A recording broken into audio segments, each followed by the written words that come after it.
Fantastic. Thank you all for joining the webinar today. I can't actually see you, which is very strange. I'm kind of like presenting to myself. But what I'd ask you to do is, if you have any questions, unfortunately I can't answer them during the course of the presentation. So if you'd be kind enough to put the questions into the chat, one of my colleagues will we'll look through those and we'll answer those questions at the end. And there's also going to be a survey, and if you could be kind enough to fill that in, that would be fantastic. We greatly appreciate feedback.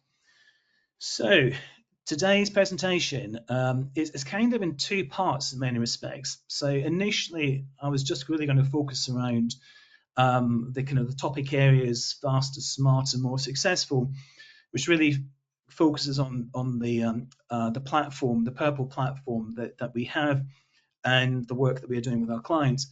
However, interestingly, over the last 6 weeks or so, I've attended a lot of conferences. So I was at the INMA conference in Helsinki. INMA, for those who don't know it, is the International News and Media Association, which is an American trade body that also lobbies and organises a number of events, as well as the Future Media Technology event in London, and also was fortunate to participate in two fireside chats with two UK CEOs. And there was a lot of common themes that were coming out of all those sessions. So I was kind of keen to recap what's happening in the industry and how that affects the work that we're doing. So I'll first kind of start off talking about what I've learned, industry trends, and then I'll go into the presentation. I have to also kind of warn you, I was away last weekend and I was on a flight, and I think I've picked up some kind of cold. So if I start coughing or if I have to start drinking my water, apologies for that. So I probably know some of you already on the call, but for those that don't, my name is John Rahim. I work at a company called Purple. I've been working in digital publishing for 14 years, but my career in digital started back in '96, working for Condé Nast in their digital agency, the in-house digital agency.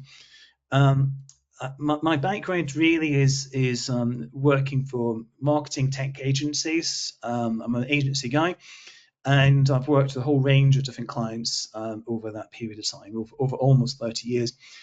Working in companies such as Apple, British Airways, lots of government departments, and financial services.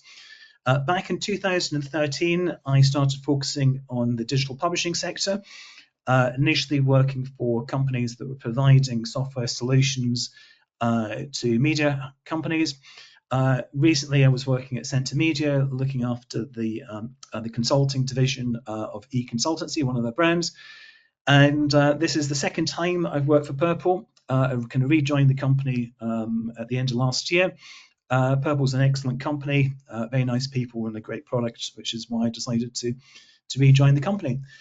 So for those who don't know much about Purple as an organization, we are part of a parent company called Sprylab Technologies. Sprylab was founded in 2007 and is a IT services company that focuses on building products and solutions for various kind of companies across different sectors. Round about in 2010, we built a platform called Purple, which was initially an InDesign plugin platform in order to create native apps, but we've now kind of changed quite considerably, which I'll talk about during the course of the presentation. We're based in Berlin, but we have lots of people remote working across the UK, Europe, and other areas. I actually work in the UK office, but I also work with other kind of clients in different territories. And we're one of the leading service providers in Germany for digital publishing. Our product is unusual insofar that we have the Purple product comprises of two parts, headless CMS and also a front end. So we're a bit like an ArcXP Glide, but also you have all the benefits of a front end such as Pug, Peg, or Twipe, and we kind of provide both. So our clients, we've got quite a lot of clients. We've got around about 60 customers, 60 publishers, and they are not just in the German region. They're kind of equally based around about 10 countries. We're very much kind of focused within the DACH region, but in the UK, we've got lots of clients, mainly within the magazine sector. So we do a lot of work with Bauer Media, Immediate, Our Media, which is a spin-off of Immediate, and Future Publishing as well, who we've been working with for quite a long time. So on to the observations from the last 50 or so presentations that I've been to. So what I've done is I've kind of gone through everything, and I've created a list of themes which were discussed on an ongoing basis. So they kind of fit into two categories. AI is extremely important, and it's something which is a huge opportunity for many companies. It's also a risk, and it's a challenge in terms of how to manage it, in terms of workflow and governance as well. So that was the first part. There was also a lot of discussion around revenue strategies, paywalls, what the right strategies, also how to reach tough audiences. And when I say tough audiences, they tend to be the younger readers, which we'll talk about in a sec, and how they're quite different to any other audiences that we've had before in the past, and also multimodal strategies. So creating content which then can be used across multiple different areas, different platforms and the likes, and thinking about kind of creating content which actually kind of facilitates that. And lastly, another large discussion really was around what's happening with Google. The AI overviews has had quite a detrimental impact on organic search, and new players such as Perplexity are causing a lot of concern amongst a lot of the publishers I spoke to, because the business model is changing quite quickly, and these new technologies are coming on board without any kind of previous kind of knowledge of them. So just running through some of the key learnings that I got. So within the AI in the newsrooms, a lot of the discussion is really how should publishers use AI? What are the legal and ethical risks? And what are the governance frameworks that is really required, and what safeguards is actually kind of needed? Also, if you're using AI in your workflow, it really kind of needs a new operating model, and you need to consider this when you're kind of implementing the new technologies. You also really need to make sure that you have the ability to turn off your AI workflow when dealing with sensitive materials. And there's been lots of kind of concern around serializations of forthcoming books, as well as perhaps articles by kind of celebrity columnists that you might be paying quite a lot of money for. You have to make sure that those particular pieces of content aren't kind of changed. Also, ethically, there was a lot of discussion around agreements and how to make sure that companies are properly kind of remunerated for the content which is used by these large language models. And the true fact of the matter is that over 99% of publishers, their work that's being used, they're not getting paid for. So Axel Springer and the Times Group, they've managed to strike up deals with one large language model company, OpenAI. There are many others, and there's been a lot of discussion around how do the publishing industry actually kind of address this particular problem, and do they kind of do deals on an individual basis, or should they be doing deals much more on a group basis, which would perhaps make a bit more sense, because doing individual deals is going to be extremely difficult. So then when we started looking at what are the tools that organizations are using, you need to kind of like really make sure that the tools that you have are suitable for your business, and you can actually kind of create use cases which actually kind of kind of work for you as an organization. A lot of the work that publishers have done so far has been around workflow, so creating multiple versions of the same content, different versions for A/B testing, creating new metadata, as well as entity recognition and link building. This is the area that we are very much kind of focused in, and is probably one of the least contentious areas, because essentially it's using content that's already been created by your authors, so you're not really using anybody else's. Some publishers are using large language models to write content such as sports content, weather reports on third-party feeds as well. And moving into the cost reduction, there's a lot of talk also about organizations using AI tools really to reduce the overhead count and the costs internally. So early in the year, I heard a presentation by the New York Times, the executive editor there. He was saying that they're using AI to remove the needs for a lot of translators, a lot of the voiceover artists, and potentially some kind of sub-editors as well.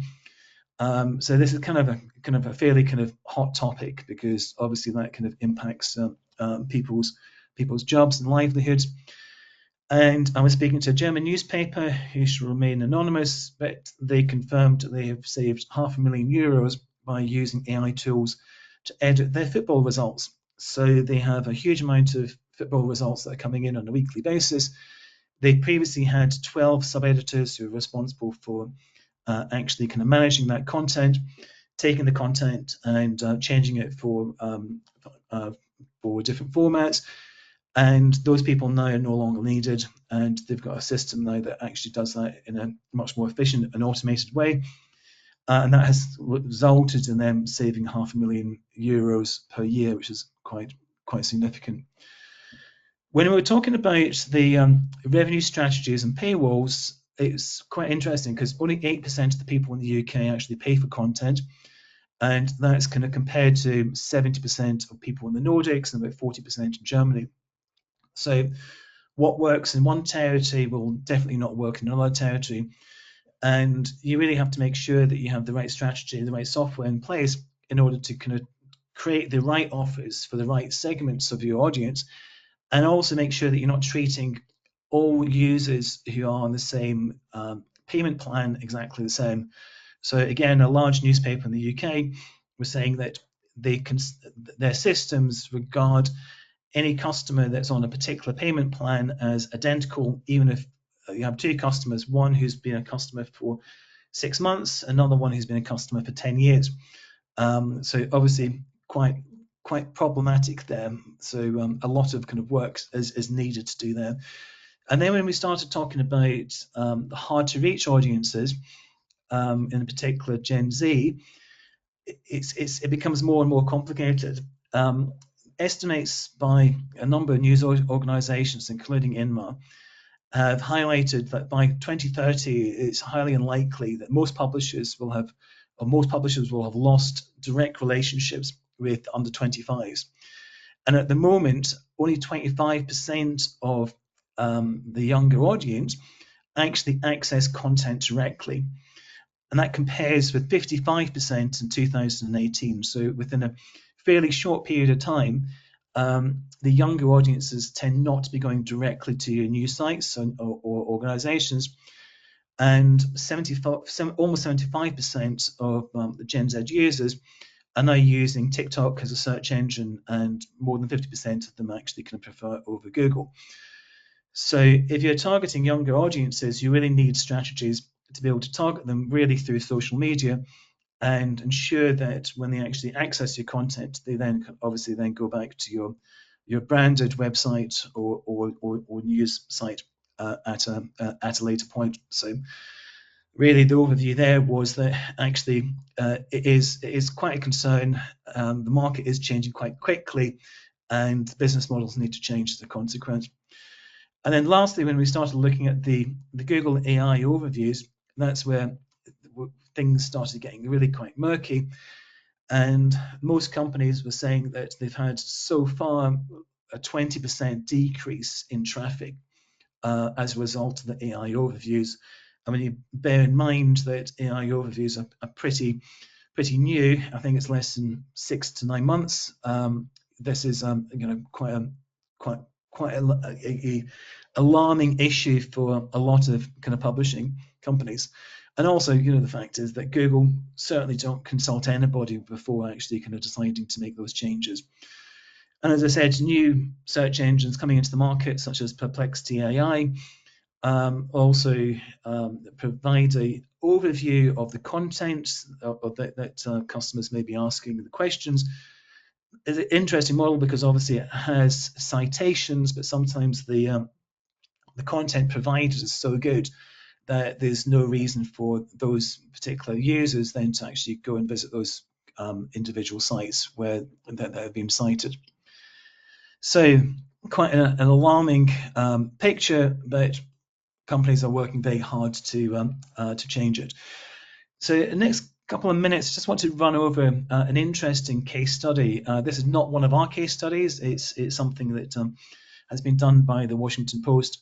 So the Washington Post has a huge amount of content around climate change, and what they decided to do was create an AI chatbot which answered people's questions, but also kind of linked back to the content within their database. So it's a kind of real hybrid model where people can type in a question. You'll see here it said, typed in, is it worth buying an EV car in the UK? And the response comes back. So we have the AI response at the top. Here we go. Where's my cursor? At the top, and then underneath that you've got the articles that actually kind of relate to that piece of content. So that question which I've kind of posed, which is quite interesting. Because it's an American company, most of the content and most of the answers that I was getting, or most of the references, were American references. But anyhow, I think it's a really interesting use of chatbots, of your evergreen content, and also kind of AI overviews as well. So we're seeing increasing the number of companies kind of using kind of such technologies. Moving forward into kind of overall kind of trends that have been kind of published recently. So kind of headline here is, no surprise, digital is growing, print's declining. Digital growth digital growth actually is no longer outpacing decline in print, which is obviously kind of quite a problem. So if you look at the diagram on the left, good news, digital-only subscription has increased exponentially. So if you look in the last 5 years, you've seen a kind of a huge kind of increase, which is not particularly surprising. What might be surprising is that actually digital subscriptions have globally increased by over 14% in the last year. Not unsurprisingly, the bad news is that there's a steady decline in print subscriptions, and what we're finding is that globally there's about a 10% kind of decrease in the print subscriptions there. So that's kind of interesting, but there's an underlying fact which also needs to be addressed, is that the churn rate is almost 3%. And when we talk about churn, that covers not just print, but also digital as well. So when you have a customer, it's really important to hold on to those people. And I was speaking to an organization who was saying that it costs 8 times more expensive to acquire new customers than retain existing customers. Yet the focus is always on acquisition of new customers as opposed to kind of retention of existing customers, and that is something which needs to change. Okay, so last slide in the kind of the overview is another slide which really kind of focuses on digital subs will become the dominant way that people will pay for the news. And the issue here is that on one side, it's interesting that 50% of subscriber bases globally is now digital only. Now, when you consider that digital only subscriptions are probably less than 10 years old for most companies, it's quite remarkable that the increase has been so rapid. that those people who are print subscribers, trying to get them to subscribe to digital, that's stalled around about the 25%.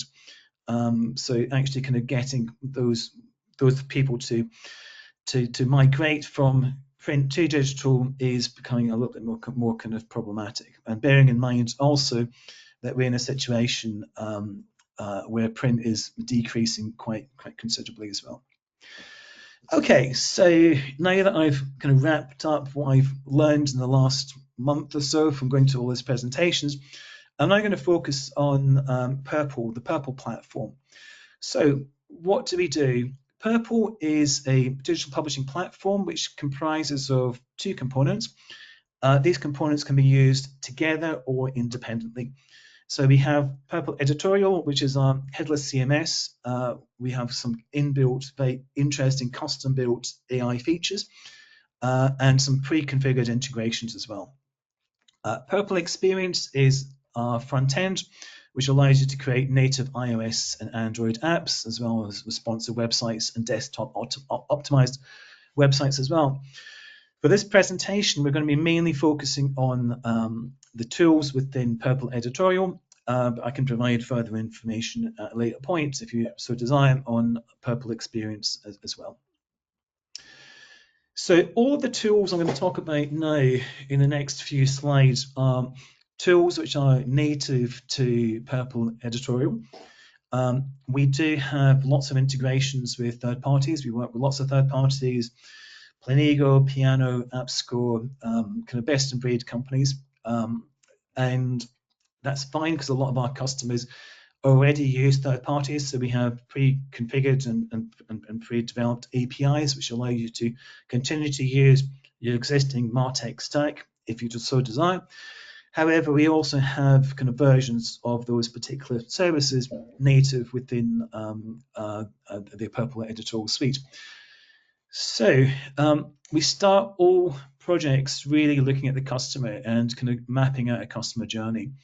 So here what we have is a 5-stage process, which is fairly standard.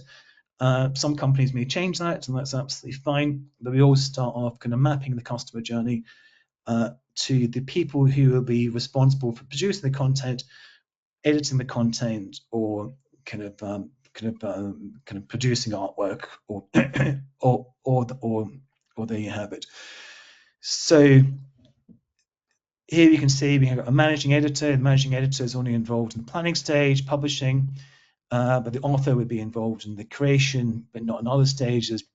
And then you have layout specialists, which would only be involved in amplification or other areas. I mean, this is just a high-level kind of overview. The customer journey that we produce for clients tends to be obviously a lot more complex, but this allows you to create the operating model when you start kind of building your workflow out. So the first thing that we kind of focus on is planning tool. So we start the process with our inbuilt planning tool within the hub. When I talk about hub, that's actually the CMS, the Purple editorial platform. So within here, you can plan posts. You can assign these posts to the correct people within your organization. So the editor will be responsible for overseeing posts, but other people within the organization will be responsible for other aspects.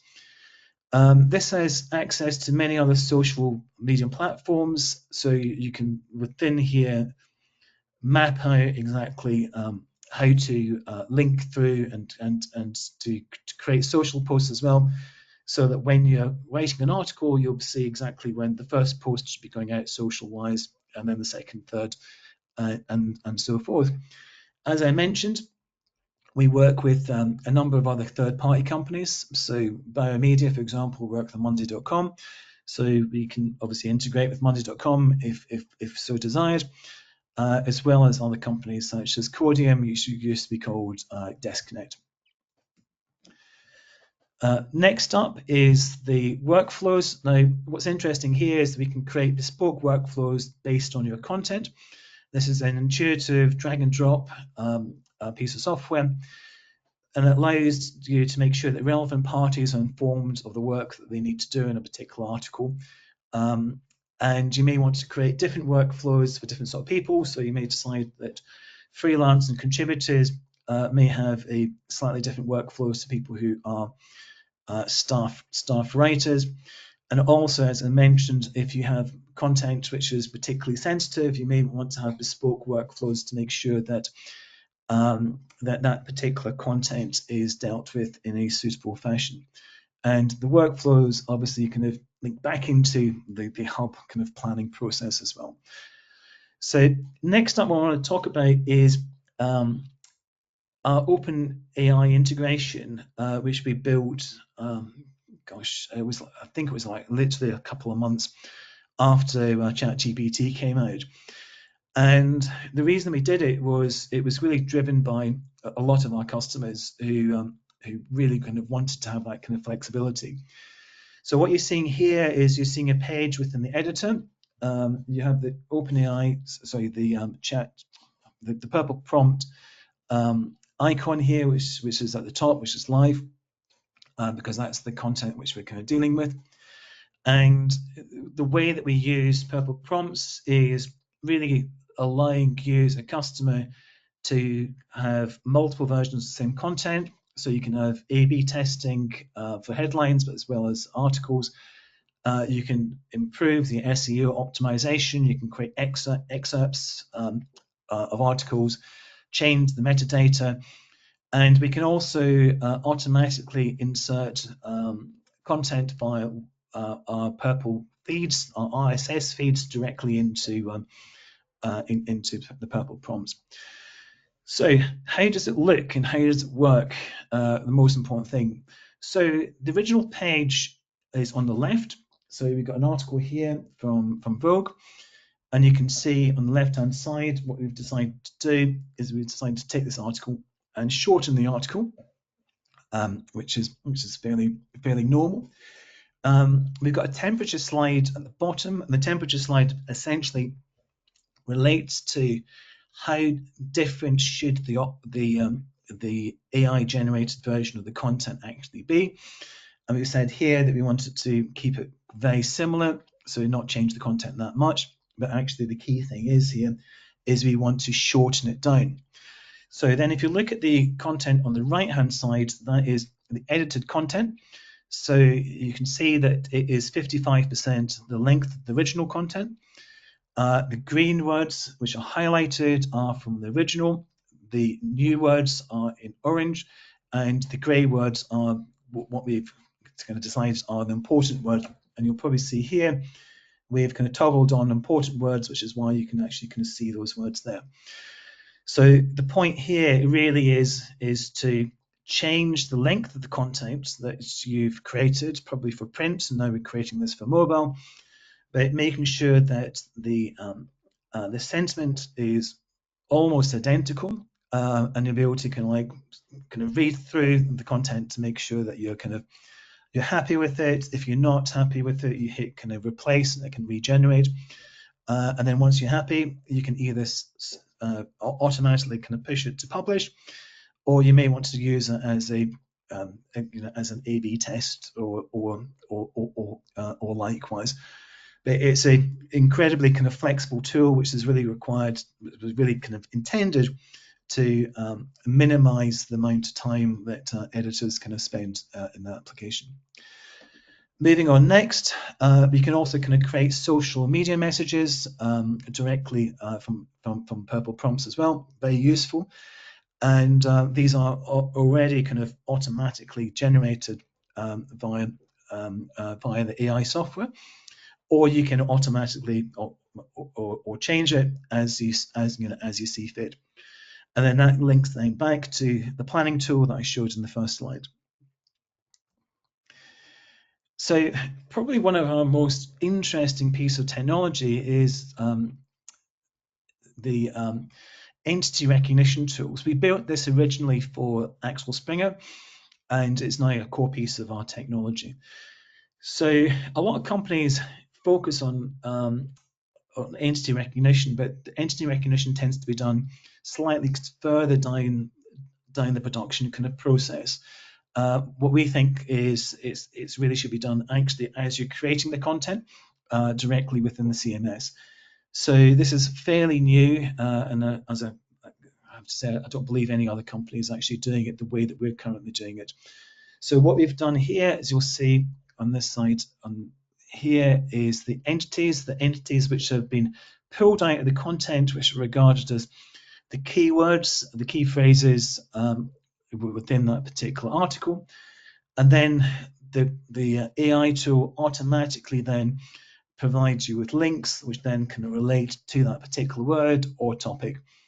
And you can change these links, you can change the entities. It'll come up with up to like 20 different links that then you can decide which ones are most appropriate. This is a great tool because it really allows people to monetize the content better. It allows you to link to different articles. And what we're finding is that when companies are using entity recognition and the automated AI link building, readers tend to spend much longer within that particular article, which is obviously one of our KPIs that we're trying to kind of ensure that our readers are engaging with the content for as long as absolutely possible. So again, this is one of our kind of key pieces of technology which was generated by the AI team directly at Purple in Berlin. So a couple of other kind of features that we have is the Purple Wires. So Wires is really quite interesting. Again, it's a native feature. And the Wire service allows wires or third-party content via RSS to be exported directly within the editor. So these could come from any source. They can come from Reuters, PA News. It could be specialist, I don't know, football companies or teams or whatever who may be kind of pushing their content in. And within the wires, you can either kind of publish as they appear without any editing, or you can automatically feed them into the Purple prompts and kind of rewrite them in the way that I kind of illustrated earlier, and then kind of push those out to the publication. Next up, another interesting tool that we've kind of created is really around user-generated content. So with the user-generated content forms here, what allows people to do is add content in, kind of create kind of articles or comments. It's kind of a pre-built form, which is kind of very kind of intuitive. And when the content comes in, they'll be tagged, or you can tag them individually. That then will trigger going back to the workflow at the start of the process, and will highlight to the person who's responsible for actually checking the content to make sure that any user-generated content is not breaking any rules, or is not defamatory, or is not saying anything which is insulting. And also, if you want to kind of rewrite some of the user-generated content, you could do using the AI tool as well. This doesn't happen on a regular basis, but obviously it's something which it is kind of possible to do. And next up, and finally, what we're going to be want to talk about is the integration of newsletters directly within the CMS. So we've all got newsletters that we kind of create, but what we can do here is actually kind of create the newsletters directly within the Purple editor.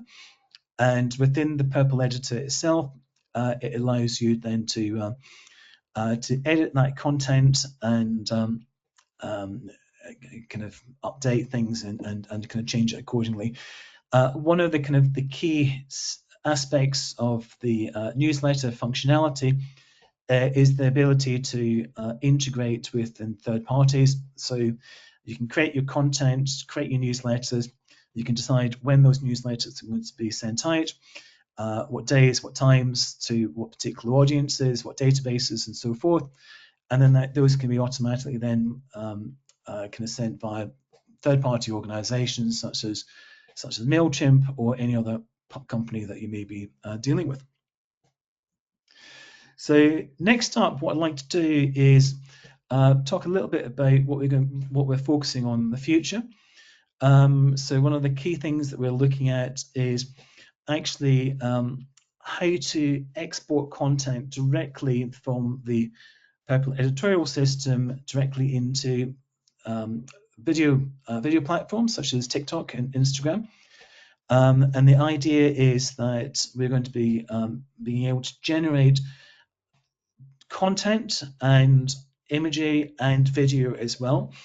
So this is something which we're working on at the moment. We're hoping to release it in Q1 next year. And again, I think looking at some of the other companies that work within our space, this is kind of very much kind of seen as a complete kind of game changer as well. So that's my kind of overview of some of the key features that we have within our Purple editorial platform.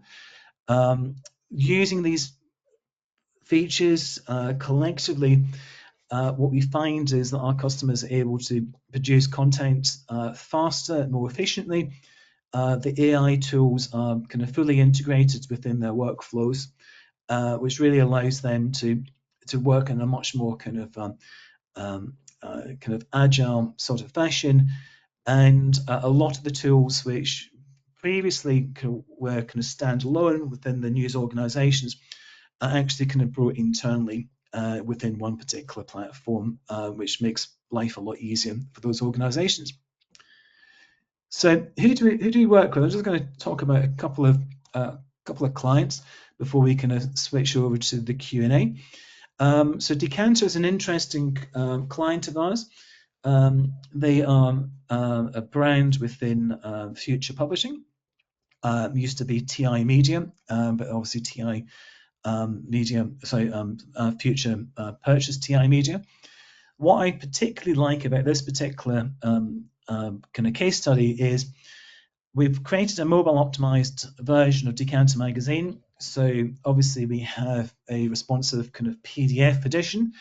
When you click on the PDF, you automatically get a mobile optimized article, which is kind of created specifically for the device. And those articles have got things such as text to speech, audio, and so forth. So you're flicking through the actual physical PDF publication, but when you want to read an article, you're reading it in it on a mobile optimized fashion, which is obviously kind of very engaging. We also have a premium version, premium service. The premium service actually allows you to push content directly into the app from the CMS, which isn't included within the publication. They are pushed into the publication probably on a daily basis, so people go back to the app every day to actually kind of read kind of new content, and the engagement is extremely high. Probably the most interesting feature though within the app is a wine database. So we have over 80,000 different wines within the wine database that you can access within the Decanter mobile or tablet app.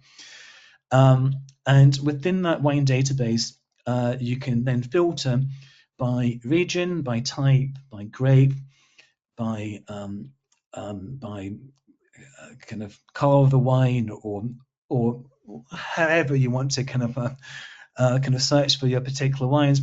And then what you can then do is you can then create your individual lists of your favorite wines within individual kind of list functionality within the app as well, which means that when you're out and about and you're kind of like looking at kind of buying particular specialist wines, you have the ability then to actually kind of go to the app, see what the review is, see how many kind of points that particular wine got, and then decide whether or not you want to purchase it. So it really is an extremely kind of powerful use of innovative technology, which is not really seen that often. Next up, I want to talk about one of our other clients, Our Media. So Our Media are interesting. They are a spin-off of Immediate. and they are the former BBC titles, which you may be kind of quite familiar with. The Good Food Guide and Sky at Night, and a lot of other kind of specialist kind of titles as well. So when they split from Immediate, they decided that they wanted to come to the Purple platform to use CMS to produce their apps as well as websites, as well as the front end, and also kind of integration with third parties, such as Apple News Plus and various other kind of third party kind of branded kind of portals as well. We can migrated 14 of the brands over to the platform.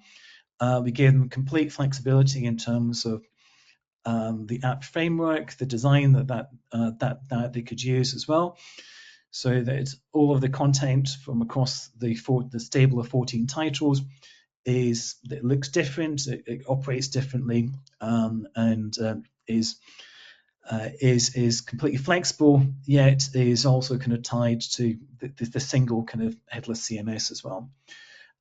We also kind of integrated this particular project into their DAM, and also kind of integration to their third-party kind of analytics and so forth.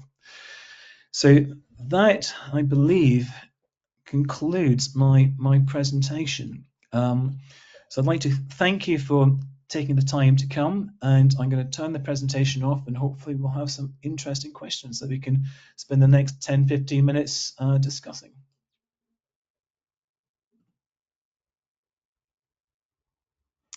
Gundel, are you there? Do we have any questions? Hi, John. Yeah, there's a question. What about the data security for AI functions? Yeah. So I'm going to have to revert to my colleague Stefan, who's the MD, to answer that particular question. Stefan, are you on the call? Sure, happy to answer that one. So, as you know, if you connect OpenAI directly, there is not too much data security. Because of that, our AI integration can also connect to Azure. So with Azure, you can have a separate data compliance and security contract so that your data is not used for training or anything else. And that's the way most of our customers are doing this. Additionally, you could also attach local models. So we are able not only to use OpenAI models, but also local models. And that's something bigger publishing houses are thinking about. But most customers are using OpenAI via Azure to be more data compliant. Fantastic. Thanks, Stefan. Kindle, Okay, and here's a second question. Can you elaborate on how Purple's platform ensures a smooth implementation? Excellent. Okay.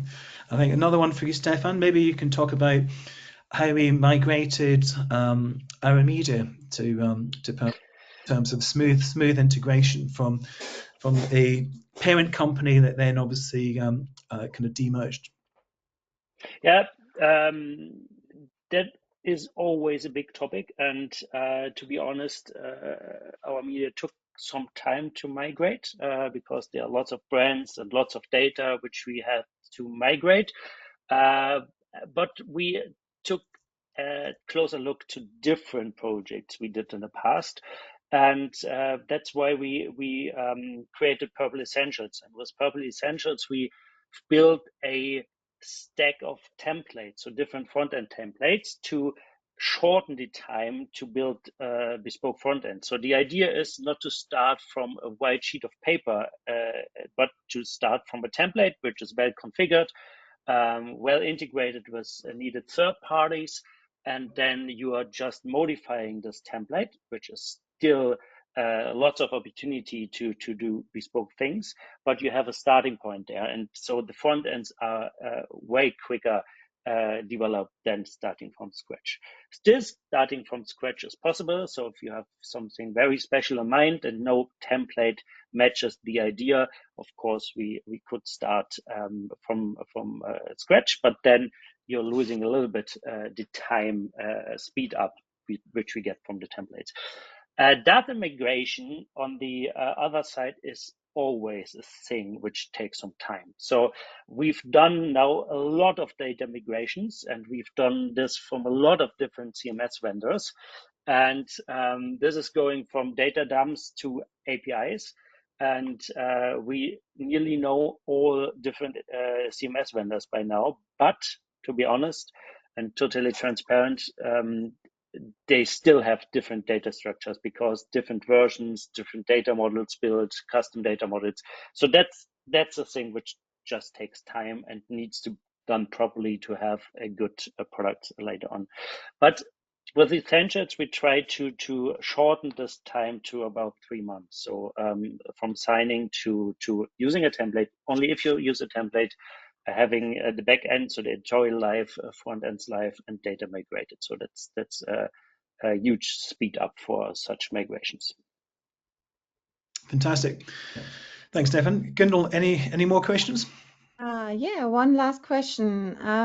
Can you tell me more about the creation of social media posts with your AI tools and Purple? And what about the customization in style and how to create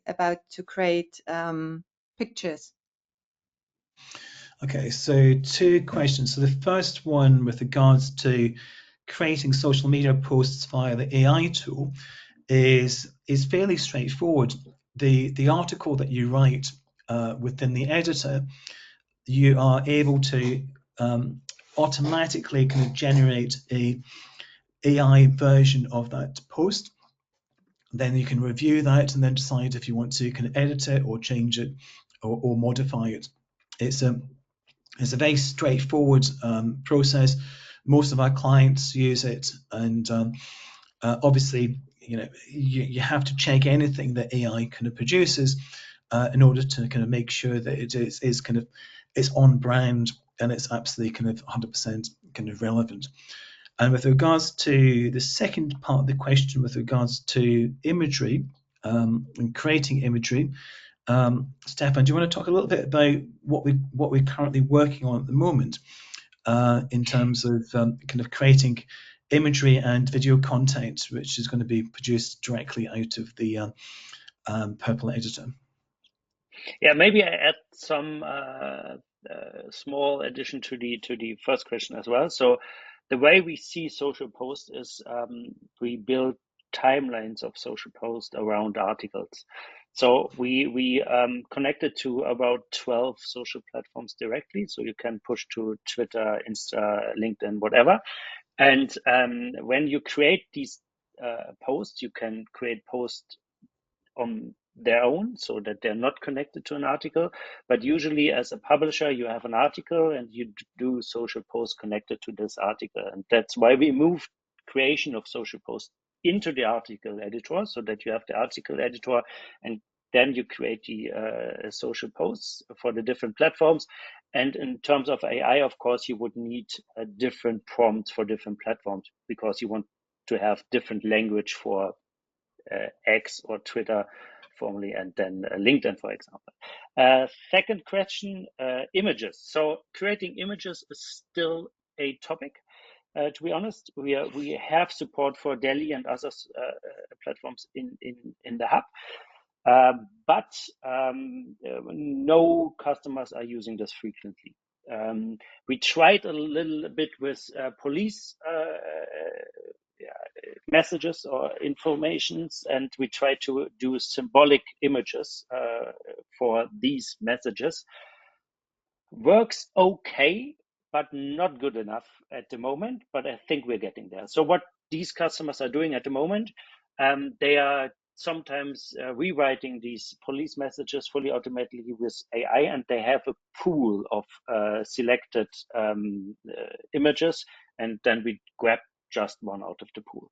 And that's what is used at the moment, but we are constantly looking at improvements in image and for video generations as well, because video generations we find very, very interesting in terms of creating TikTok content.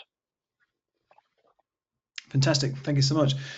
Gunther, any last questions, or is that it? No more questions. So I think maybe there will come some questions afterwards. So please contact us via our website, or you can write John directly. Yeah, indeed. And later today, or certainly first thing tomorrow, the presentation which I've gone through will be sent to everybody with my contact details. If you'd like to find out more, because of timings, we only managed to cover off a small section of what the Purple editorial platform can do. I could be happy to give you a longer presentation, and in addition to that, we could also take you through a live demo of actually kind of creating content and publishing that content as well. Obviously, something else that we didn't have time to do today, that'd take a lot longer. But I'd just like to thank everybody for joining the webinar today. I hope you found it useful. Please complete the form, feedback form. We're always kind of keen to know what we can do better. And if you need any further information, please don't hesitate to get in touch.